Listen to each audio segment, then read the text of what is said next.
13절에서 16절의 말씀입니다. 신약성경 71면입니다. 마가복음 10장 13절에서 16절의 말씀입니다. 우리 하나님 말씀을 한 목소리로 함께 봉독하시겠습니다.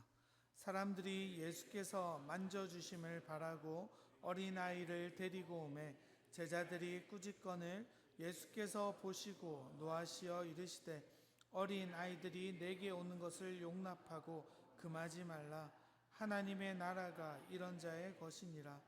내가 진실로 너희에게 이르노니 누구든지 하나님의 나라를 어린아이와 같이 받들지 않는 자는 결탄코 그곳에 들어가지 못하리라 하시고 그 어린아이들을 안고 그들 위에 안수하시고 축복하시니라. 아멘. 할렐루야. 오늘도 주님의 은혜 가운데 나오신 우리 명광의 성도 여러분 환영하고 축복합니다. 우리 앞뒤자로 인사 나누실까요? 사랑합니다. 축복합니다. 감사합니다. 우리 10장부터는요 마가복음의 후반부라고 볼 수 있습니다. 주님께서 이제 갈릴리 지역의 사역들을 마치시고 예루살렘으로 입성하시기에 이제 남은 몇 달간의 이야기들이 10장부터 펼쳐지게 되어지는데요. 주님께서는 예루살렘으로 가셔서 이제 십자가를 지셔야 되는 고통스러운 환경이 주님 앞에 놓여 있습니다.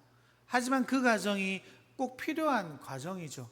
주님의 죽으심으로 인류의 모든 영혼들이 구원받게 되어지는 역사가 일어나기 때문입니다.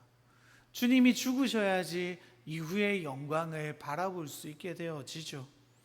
물론 당장 눈앞의 일들은 끔찍하고 고통스럽고 외로운 일들이겠지만 그 이후의 영광을 바라보며 주님은 예루살렘으로 걸어가십니다. 그러기 위해서 뭐가 중요하냐면요, 이제 제자들을 준비시키시는 일들이 무엇보다 중요한 거죠.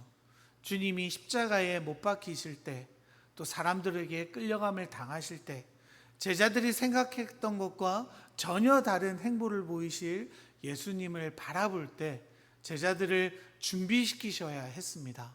왜냐하면 주님의 나중에 큰 계획은 뭐예요? 주님이 하늘로 올라가시고 제자들이 주님의 사역을 온전히 감당해야 하기 때문이죠. 그래서 주님은요 구체적이고 직접적으로 또 집중해서 제자들을 가르쳐 가십니다. 이제까지 자신이 드러난 것들을 가리신 반면 이제 주님은 자신의 계획들을 분명하게 제자들에게 알려가시는 거죠. 그래서 10장에 보면요, 결혼에 대한 이야기, 어린아이에 대한 이야기, 재물에 관한 이야기들로 이렇게 이야기가 되어지지만 실상은 뭡니까? 그리스도인들의 삶의 원리, 다르게 말하면 하나님 나라에 관한 가르침들을 구체적이고 직접적으로 제자들에게 말씀하시는 장면이 바로 10장에서 나타나는 겁니다. 우리 지난주에도 말씀드렸지만 우리는요 원리를 살아가는 사람이다 라고 말씀드렸죠. 상황이나 환경은 우리를 흔들어 놓습니다. 거기에 집중하면요 넘어질 수밖에 없는 것이 우리의 모습입니다. 하지만 하나님 나라의 방식, 하나님 나라의 원리대로 사는 자들은요 흔들리지 않게 되어집니다. 그래서 바울은 뭐라고 말합니까? 우리가 흔들리지 않는 나라를 받았다라고 선언하죠. 이게 왜 중요하냐면요, 아까도 말씀드렸다시피 주님이 이제 곧 십자가를 지시는 걸음 가운데 있기 때문입니다. 그래서 주님은 제자들에게 분명히 하나님 나라가 어떤 곳인지, 지금 제자들이 생각하고 있는 하나님 나라와 예수님께서 이루어 가실 하나님 나라가 어떻게 다른지를 말씀하고 계시는 거죠. 오늘 본문에서도 예수님은 하나님 나라의 원리를 제자들에게 알려주십니다. 우리 오늘의 본문 15절 같이 한번 읽어볼까요? 내가 진실로 너희에게 이르노니 누구든지 하나님의 나라를 어린아이와 같이 받들지 않는 자는 결탄코 그곳에 들어가지 못하리라 하시고, 그러니까 주님은 지금 누구를 들어 하나님 나라를 이해하고 계십니까? 어린 아이에 대한 이야기들을 하고 계시죠. 이 어린 아이를 통해 하나님 나라의 백성이 되는 길에 대한 말씀을 하고 계십니다. 그런데 여러분, 익숙하지 않으십니까? 우리 얼마 전에 이 이야기 다루었잖아요. 어린아이에 대한 이야기들을 다룬 적이 있는데 기억이 안 나 하시는 것 같은 표정을 지어서 제가 당황스러운데, 이럴 줄 알았으면 맞죠. 그때 설교 그대로 가지고 올 걸 그랬어요. 여러분, 이전에 다뤘기 때문에 이게 또 나와요. 그래서 처음에도 좀 고민을 했습니다. 다룬 내용을 또 다룰 필요가 있을까? 넘겨볼까? 라고 했는데, 생각해보면 여러분, 이 마가복음을 쓴 그러니까 마가가 베드로의 이야기를 대필했잖아요. 베드로가 굳이 이야기를 두 번 강조해서 하는 이유가 분명히 있었을 겁니다. 베드로도 똑같이 생각했지 않을까요? 좀 전에 이거 얘기했으니까 또 얘기 굳이 할 필요 있을까 싶었겠지만, 베드로가 굳이 이야기하는 이유가 분명히 있는 거죠. 다음 주에 나오는 재물에 관한 주제 역시 마찬가지입니다. 마가복음 10장 25절, 다음 주에 다루겠지만 이렇게 말씀하고 있습니다. 낙타가 바늘길로 나가는 것이 부자가 하나님 나라에 들어가는 것보다 쉬우니라 하시니. 그러니까 주님께서요, 지금 10장 전체에서 강조하고 있는 내용이 뭡니까? 바로 하나님 나라에 관한 이야기라는 겁니다. 여러분, 그러면 우리가 늘 고민해야 될 게 하나님 나라가 뭔가 하는 거죠. 우리가 나라라고 하면 뭘 상상하기 쉬워요? 어떤 특정한 장소나 어떤 특정한 시간이나 우리가 죽고 가서 가는 어느 곳을 떠올리기 쉬운데, 제가 요즘 애들이랑 이야기하면서 종종 하는 질문인데, 여러분 지금 죽으면 천국 가십니까? 아멘 하시면 안 돼요. 지금 천국 있습니까, 여러분? 고민이죠. 맞아, 우리 잘 모르는데 정확하게 말하면 여러분, 지금 천국 없습니다. 저 이단처럼 쳐다보시는데, 여러분 천국은 언제 이루어져요? 언제요? 그렇죠. 지금 대답이 갈리잖아요. 어떤 분은 죽을 때라고 하셨고 어떤 분은 심판 때라고 하셨는데, 정확하게 말하면 뭡니까? 주님이 다시 이 땅에 오실 때 천국이 완성되죠. 그 얘기 뭐예요? 주님 다시 오셨어요? 안 오셨잖아요. 그럼 지금 천국 있어요, 없어요? 없어요. 그럼 지금 죽으면 우리 어디 가요? 지옥에 간다고요? 큰일 날 소리를 하시네. 여러분, 예수님이 십자가에 달릴 때 우편 강도한테 뭐라고 했습니까? 네가 오늘 밤 나와 함께 어디에요? 낙원에 있으리라 라고 했죠. 지금 죽으면 여러분, 예수 믿는 사람들은 낙원에 가요. 그러니까 임시 천국 같은 곳이에요. 그러니까 지금 천국은 완전히 이루어지지 않았습니다. 그런데 우리는 천국 하면 계속 우리가 어디 간다고 생각해요. 천국이라는 장소가 있어서 우리가 그곳에 가야지 천국이 이루어진다라고 말하지만, 실상 여러분, 성경이 말하는 하나님 나라라는 건요, 특정한 장소나 시를 이야기하지 않습니다. 나라라는 단어는요, 통치, 다스림이란 뜻에 더 가깝습니다. 그래서 여러분, 우리가 하나님의 뜻에 맞게 하나님의 다스림 안에 있다면 그곳이 어디든 어디가 되는 거예요? 하나님 나라가 되는 거예요. 죄악이 가득한 곳에 들어가 하나님의 뜻대로 살아가는 그 한 사람이 있다면 그곳은 어떻게 되는 거예요? 그곳이 하나님 나라가 이루어지는 거죠. 우리가 복음을 전달하는 그 순간, 우리가 하나님의 뜻대로 살아가는 그 장소가 하나님 나라가 되어진다는 거예요. 그러니까 우리가 아까도 찬양했지만 찬송가 438장 뭐라고 되어 있습니까? 내 주 예수 모신 곳이 그 어디나 하늘나라. 후렴 같이 불러볼까요? 할렐루야 찬양하세 내 모든 죄 사함받고 주 예수와 동행하니 그 어디나 하늘나라. 여러분 보세요. 우리가 이렇게 찬양하잖아요. 주 예수와 동행하니 뭐라고요? 그 어디나 하늘나라. 이렇게 찬양으로 자주 하시면서 죽어야 천국 가지요 말하면 우리가 성경을 잘 모르는 거죠. 여러분, 이게요 하나님 나라의 핵심입니다. 어디에 있든 누구를 만나든 그것이 하나님 나라로 이루어낼 수 있는 것이 성도의 힘이라는 겁니다. 그 일이 언제 일어난다고요?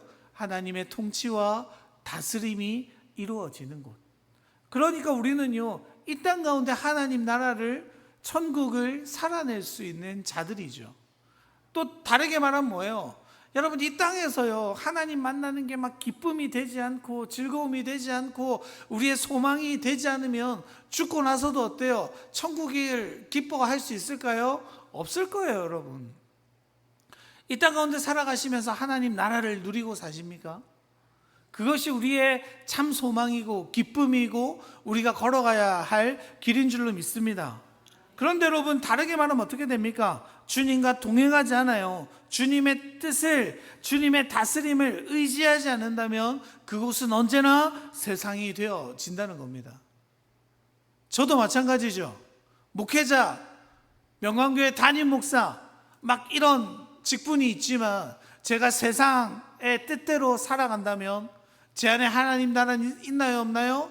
없는 거예요. 우리 교회가요 교회라는 이름을 가지고 있지만 우리의 방향성이 세속적이라면 그곳은 하나님 나라라고 말할 수 있습니까?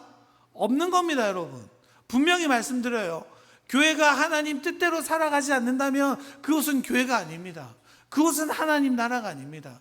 그래서 교회가 추구해야 되는 방향은 언제나 하나님의 뜻이 무엇인지, 하나님이 원하시는 길이 무엇인지, 우리가 하려는 행동과 우리가 하려는 모든 사역의 방향이 주님을 위한 것인지 아니면 우리에게 있는지를 날마다 철저하게 바라보아야 한다는 거예요. 여러분, 그래서요 장소가요, 직분이요, 은사가요 우리를 대변해 줄 수 없습니다. 그래서 하나님 나라는요 고정적이지 않은 거예요. 하나님의 뜻 안에 살고 있는가, 하나님의 통치를 우리는 누리고 있는가가 하나님 나라의 핵심인 겁니다. 그런 측면에서 예수님은요 오늘 제자들에게 하나님 나라를 어떻게 하면 소유하는지, 어떻게 하면 천국을 누리는지, 더 쉽게 말하면 뭐예요? 어떻게 하면 구원받는지에 대해서 말씀하고 계시는 거죠. 예수님께서 말씀하시는 방법은 굉장히 단순합니다. 우리가 아까도 읽었지만 15절 한 번만 더 읽어볼까요? 15절이요. 내가 진실로 너희에게 이르노니 누구든지 하나님의 나라를 어린아이와 같이 받들지 않는 자는 결단코 그곳에 들어가지 못하리라. 여러분, 하나님 나라 백성이 될 수 있는 방법은 뭐가 있다고요? 어린아이와 같아지는 것이라고 성경은 말하고 있습니다. 너무 쉬운 이야기죠. 이전에도 말씀드렸지만 어린아이의 특징이 뭡니까? 막 순수하고 순종적이고 막 깨끗하고 이런 겁니까? 또 대답을 안 하시는데, 그런 거 아니라고 했어요. 오해하시면 안 됩니다. 고대 사회에서는 아이들을 이런 식으로 보지 않았다라고 말씀드렸죠. 어린아이들은 어떻습니까? 작고 하찮고 궁핍하고 사회적 지위가 없는 사람들, 하등의 가치가 없는 사람들을 어린아이, 종으로 여겼다라고 말씀드렸죠. 이야기가 뭡니까? 하나님 나라 백성이 되는 방법이 뭐냐면 내가 정말로 하찮고 보잘것없고 가치가 없는 사람이라고 인정하는 데서 시작되어진다라고 말하는 겁니다. 여러분, 이게 구원의 첫 번째 길이죠. 구원을 이루는 데 있어서 우리의 공로가 있습니까? 우리의 수고가 들어가 있나요? 아니요. 우리가 정말 구원에 아무런 공로도 끼칠 수 없습니다라는 것이 하나님 나라의 백성이 되는 첫 번째 단추이죠. 내 안에 그 어떤 것도요 구원을 이루는 것에 영향을 끼칠 수 없는 거죠. 그래서 보면요, 제가 이렇게 지내다 보면 오히려 너무 착하게 사신 분들 있지 않습니까? 법 없이도 살아가는 사람들이 오히려 모든 사람이 죄인입니다라는 이 성경의 말씀을 잘 받아들이지 못해가지고 예수 믿는데 어려움을 겪는 사람들을 제가 종종 보았습니다. 그런데 여러분, 우리가 언제 내가 죄인인 것을 비로소 깨달을 수 있나요? 구약은 어땠어요? 율법을 보여줌으로 우리가 아무도 의에 이르지 못한다는 것을 보여주길 원하셨죠. 그런데 사람의 완악함이 이것을 교묘히 자신을 드러내는 도구로, 자신을 높이고 남을 깔보는 도구로 사용했죠. 이 의를 이루는 것이 구원의 길에 이르는 거라고 착각하게 만들어간 것이 이 성경에 나타나는 서기관들, 바리새인들, 제사장들의 모습입니다. 그래서 주님께 나온 한 사람, 어떻게 하면 천국을 가질 수 있습니까? 라는 질문에 주님이 계명을 다 지키라 라고 했더니 그 사람이 뭐라고 말해요? 이것들 다 지켰는데요. 그래서 주님 뭐라고 말해요? 우리 그게 다음 주 본문이죠. 이 가진 것을 다 팔아 가난한 자들에게 나누어 주고 나를 따르라. 여러분, 주님께서 율법의 기준을 갑자기 높이시는 거예요. 성경이 말하는 것보다 더 큰 요구를 그 사람에게 하시는 거죠. 그 이유가 뭡니까? 내가 죄인이라는 것을 어떻게든 깨닫게 하기를 원하시는 마음입니다. 그리고 여러분, 그래도 안 변할 사람들은 안 변하죠. 정말로 우리가 죄인임을 깨닫게 되는 순간이 언제냐면요, 완전한 선을 만나게 되면 우리가 얼마나 죄인인지를 깨닫게 되어지는 거죠. 여러분, 막 이렇게 빨래하면 막 이렇게 되게 깨끗해 보이지만 완전한 새 옷 앞에 탁 대보면 차이가 나는 것들을 우리가 보잖아요. 마치 그런 겁니다. 완전한 선이 어디 계십니까? 예수 그리스도시죠. 그래서 주님 앞에 사람들이 설 때마다 뭐라고 얘기해요? 베드로가 주님을 만나고 처음 뭐라고 고백합니까? 주여, 나를 떠나소서, 나는 죄인이로소이다. 여러분, 이게요, 베드로가 주님의 그 능력 때문에 막 물고기 많이 잡은 것 때문에 무서워가지고 하는 말이 아니에요. 주님을 바라보는 순간 우리는 깨닫게 되는 거예요. 내 안에 죄악들이 얼마나 더러운지, 내가 얼마나 더럽고 모자란 사람인지를 주님께 다가가면 다가갈수록 보여지는 겁니다. 여러분, 그래서 바울 얘기 제가 종종 해드리잖아요. 바울이 처음 예수 믿고 사도가 되었을 때 뭐라고 고백해요? 내가 사도 중에 가장 작은 사람입니다. 그리고 신앙의 여정을 걸어갑니다. 여러분, 얼마나 고생했어요. 예수님의 복음에 자신의 삶을 모두 내온 삶으로 그의 인생이 걸어갔잖아요. 그러던 도중에 그의 고백이 뭐예요? 나는 성도 중에 가장 작은 사람입니다. 그리고 죽기 얼마 전 감옥에서 그는 뭐라고 고백합니까? 나는 죄인 중에 괴수라. 여러분, 생각해보면 이상하죠.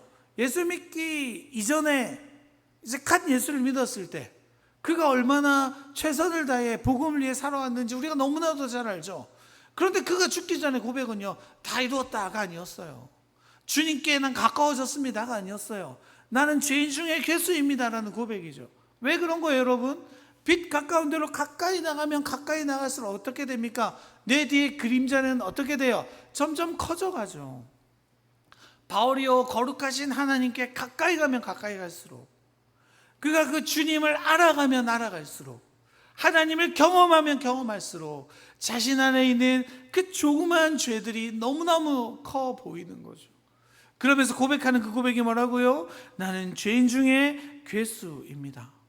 주님이 아니시면 나는 도무지 살아갈 수 없는 존재이고, 주님이 아니고서는 구원받지 못할 존재입니다라는 것을 주님을 만남으로 우리는 깨닫게 되어지는 거죠. 그래서 여러분, 영성의 4단계 있다고 말씀드렸잖아요. 첫 번째가 뭐예요? 각성. 두 번째가 뭐예요? 정화, 조명, 일치. 4단계라고 했잖아요. 그 각성이 뭡니까? 죄에 대한 각성이죠. 내가 죄인됨을 깨닫는 것이요, 내가 죄인임을 알게 되는 것이 우리 안에 일어나는 일입니다. 그 일이 언제 일어나는 거예요? 주님을 만났을 때요. 내 안에 계신 주님이 문을 두드리시는 그 주님께 응답했을 때, 우리가 처음 주님을 만날 때 경험하는 것이 내가 얼마나 큰 죄인인지 깨닫게 되어지는 거죠. 여러분, 그런 경험들 다들 있지 않으세요? 주님 앞에 기도할 때 내가 얼마나 무능력한 인간인지, 내가 얼마나 모자란 사람인지, 이전에 괜찮았던 일들도 하나님 앞에 얼마나 부끄럽게 느껴지는지, 그런 일련의 과정을 통해서 우리가 주님 믿었잖아요. 저도 그랬어요. 중학교 때 처음 예수님 믿었을 때 그렇게 눈물을 며칠을 흘려가며 하나님 앞에 회개하고 결단하며 예수님을 믿어갔던 과정들이 있습니다. 여러분, 그러고 보면 예수님의 처음 선포도 그렇죠. 공적인 선포를 뭐라고 하셨습니까? 회개하고 복음을 믿으라 라는 선언으로 예수님의 공생애가 시작되어졌습니다. 여러분, 회개가 뭡니까? 자신이 합당하지 못함을 인식하고 죄를 인정하고 그것에서 돌아서는 것을 회개라고 하잖아요. 여러분, 복음을 믿는다는 것이 그렇죠. 구원을 위해 우리 자신의 선행이 아니라 하나님의 예비하심을 신뢰하는 것을 우리는 복음을 믿는다라고 이야기하는 겁니다. 그러니까 나의 부족함, 모자람, 부끄러움들이 하나님 앞에 비춰질 때요, 또 그것들이 내 안에 가득하다는 것을 인정할 때 우리는 하나님 나라 백성으로 들어가는 초입에 서게 되는 거죠. 하나님, 내가 너무 부족하니까요, 예수님이 꼭 필요해요. 주님이 아니고서는 내 삶을 통제할 수 없어요. 내게 영원한 생명을 주시는 분이 하나님밖에 없음을 우린 주님을 만날 때 알게 되고 고백하게 되어집니다. 그래서 주님을 만날 때 비로소 알게 되는 진리가 바로 이거죠. 마태복음 5장 3절, 심령이 가난한 자는 복이 있나니 천국이 그들의 것이며. 가난한 자, 모자란 자, 부족하다라고 고백하는 자에게 오히려 천국이 임한다라고 주님은 말씀하십니다. 그래서 주님의 오늘의 말씀은 굉장히 단호합니다. 결단코 천국에 들어가지 못하게 될 것이다. 누구와 같지 않으면요, 어린아이와 같지 않다면 그렇게 된다는 말입니다. 주님께서는요, 그런 제자들에게 말씀하시죠. 여러분, 그런데 제자들의 모습이 어떠했습니까?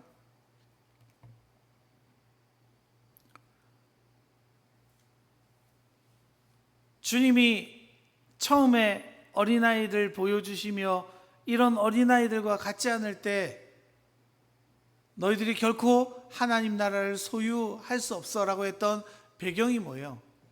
제자들이 서로 누가 크냐라고 싸울 때였죠.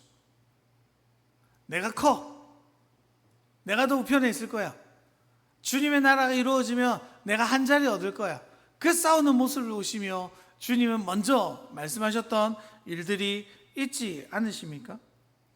여러분, 우리 13절 말씀인데요, 같이 한번 읽어볼까요? 사람들이 예수께서 만져주심을 바라고 어린아이들을 데리고 오매 제자들이 꾸짖거늘. 여러분, 오늘 본문에서 또 주님은 제자들을 바라보시는 겁니다.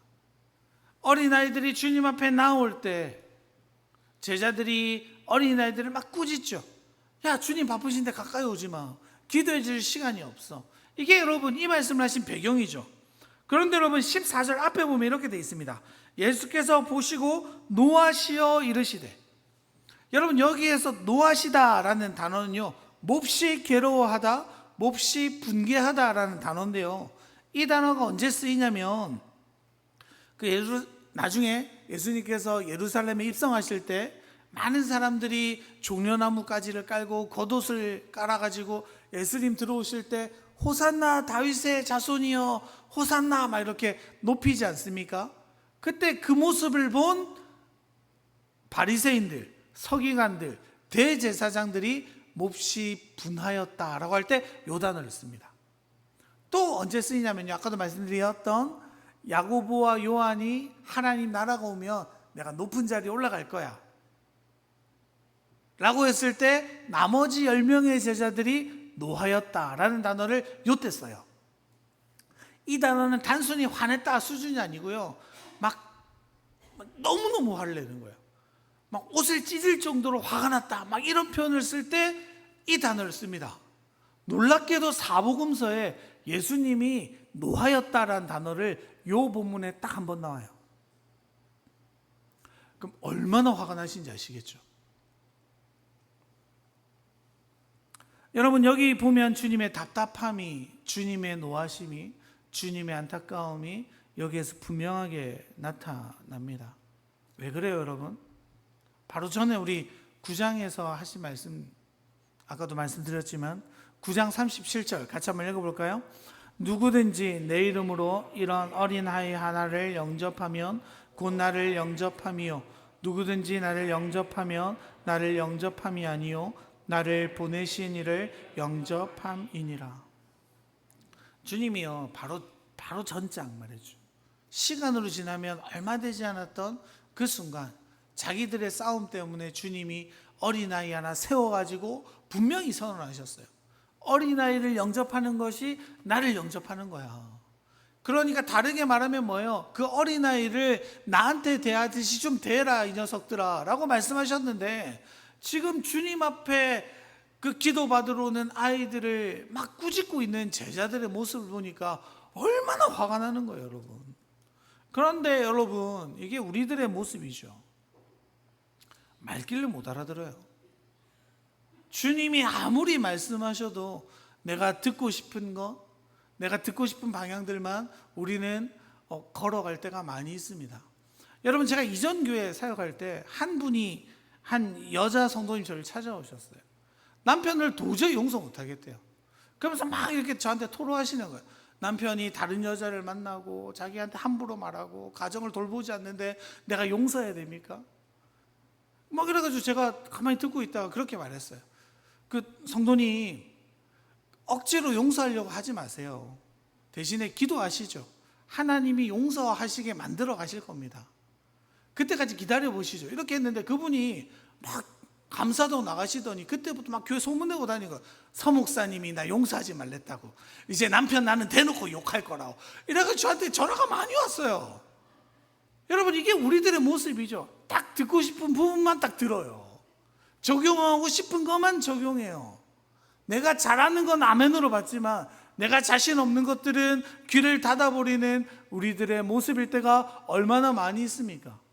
여러분, 제자들은 지금 어때요? 주님 방금 말씀하셨는데도 여전히 어린아이를 하찮게 여기고 부족하게 여기고 모자라게 여기는 거죠. 실상은 뭡니까? 자기가 어린아이와 같아져야 된다는 걸 그들은 깨닫지 못하고 있죠. 이렇게 말하는 근거가 뭐예요? 여전히 자기 안에 가능성을 보는 거예요. 나는 주님의 제자니까, 주님의 말씀을 쫓아가니까, 난 귀신도 내쫓아봤으니까, 주님의 능력이 내게 임했으니까 나는 좀 괜찮은 사람이지. 저 어린아이와 나는 다른 사람이야. 그냥 하나님 나라에 가시면 주님 죽으신다 그랬는데 아닐지도 몰라. 여러분, 이게 지금 제자들의 기본 태도 아닙니까? 그 태도가 어디까지 가는 거예요? 십자가 앞에서 뿔뿔이 흩어져 버리는 제자들을 보죠.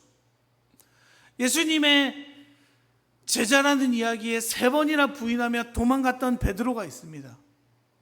자신을 잡으려는 그 사람들의 소동에 옷을 다 벗어버리고 홀딱 벗고 도망갔던 이 책을 쓴 마가도 있지요.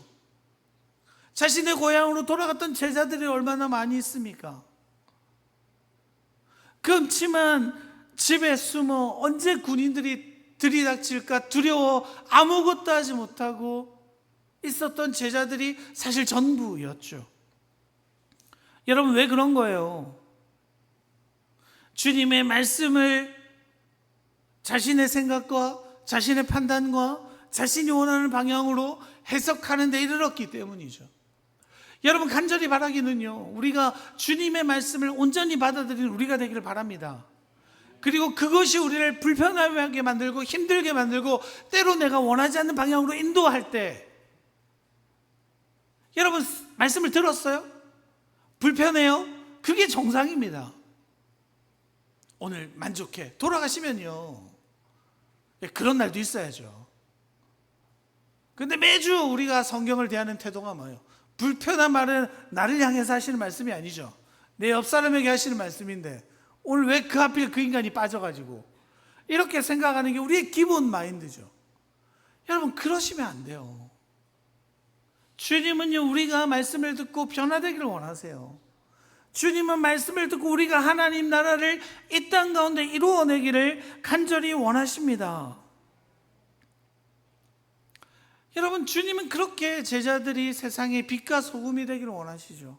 주님의 제자가 되기를 원하시죠. 그래서 이제 다른 사역들도 중요하지만 제자들만 따로 떼어서 집중적으로 하나님의 말씀을 해석하시고 가르치시고 주님이 이루실 나라가 어떠한 모습으로 걸어가야 되는지 계속해서 말씀해 주시는 거예요. 그런데 그렇게 살아가지 못하는 제자들의 모습에 주님은 노하실 수밖에 없는 겁니다. 여러분, 요즘 한국 교회의 모습을 보면 주님 아마 이렇게 노하시지 않을까라는 염려들이 계속해서 들어져 가는데요. 우리가 세상의 빛과 소금의 역할을 감당하는 것이 아니라 하나님의 통치 아래 있는 것이 아니라 오히려 세상과 손을 잡고 세상과 결탁하여 자신 교회의 이득을 위해 살아가는 교회의 모습들을 너무너무 많이 바라봅니다. 여러분, 최근에 들리는 큰 교회와 여러 목사님들의 압수수색 이야기 들으시잖아요. 아직 진위 여부가 확실히 밝혀지진 않았지만 이게 여러분 부끄러운 일이죠. 억울해할 일이 아닙니다. 이건 우리가 부끄러워해야 될 일입니다. 교회가 참으로 교회다웠다면요, 교회가 참으로 주님의 말씀을 받아 하나님의 그 빛과 소금 되는 역할을 감당했다면요,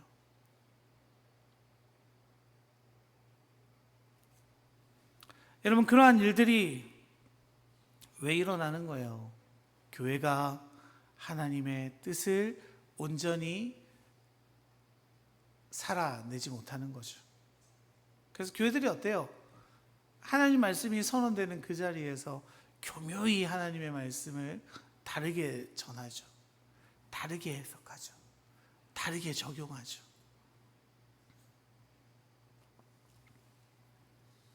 그러한 모습들이요, 우리 교회를 또 이 나라를 어렵게 하는 장본인일지도 모릅니다. 그래서 날마다 기도하는 바가 있습니다. 우리 명강교회가 주님의 뜻을 정말로 이뤄내는 교회가 됐으면 좋겠다. 수가 많고 적고가 중요한 것이 아니라, 교회 재정이 많고 적고가 중요한 게 아니라, 교회의 힘이 많고 적고가 아니라 우리가 할 수 있는 차고도 넘치는 하나님의 사역들을 이루어내는 교회가 우리 교회가 되었으면 좋겠다라는 비전들이 요즘 제 안에 날마다 드러나는 거예요. 그래서 우리가 할 수 있는 한 최선을 다해서 세상을 향해 하나님을 위해 봉사하는 교회가 우리 교회였으면 좋겠습니다.